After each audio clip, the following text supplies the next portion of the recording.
Here on Finland's eastern border, Finns live nearer to Russia's St. Petersburg than their own capital, Helsinki.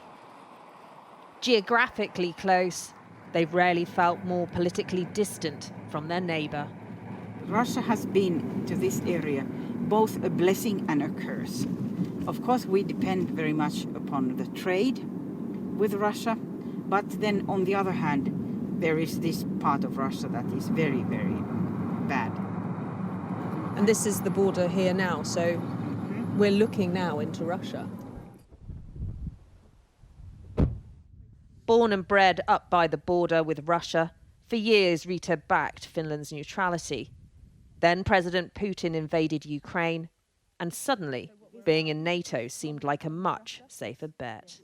You live right near the Russian border. Are you worried that if you join NATO, Russia could turn its aggression to you?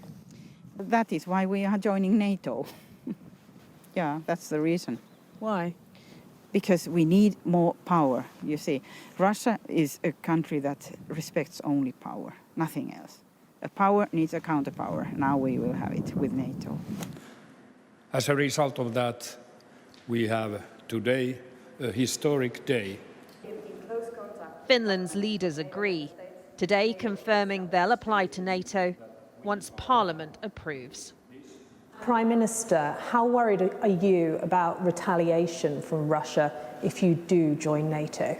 Everything has changed when Russia attacked Ukraine, and I personally think that we cannot trust anymore that there will be a peaceful future next to Russia with our own. That's why we're making the decisions to joining NATO.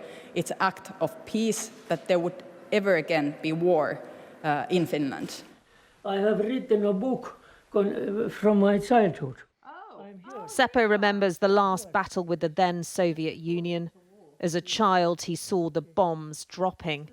He knows a NATO application will rattle the Russians. I'm not worried.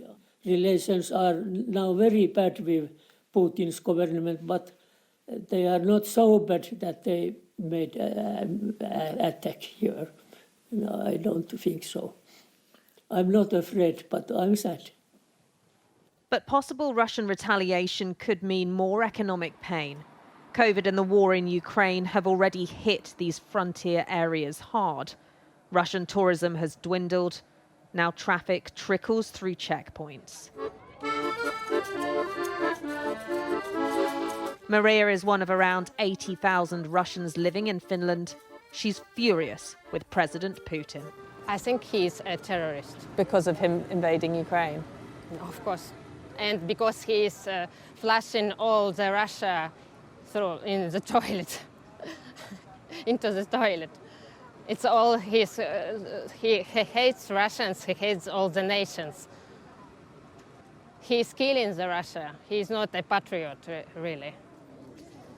What's happening here is a monumental shift. For a country with a tradition of staying out of alliances, the war in Ukraine has crossed a line. People here are now embracing joining NATO. Today, Finland has changed the course of its own future and the future of security across Europe. Siobhan Robbins, Sky News, Finland.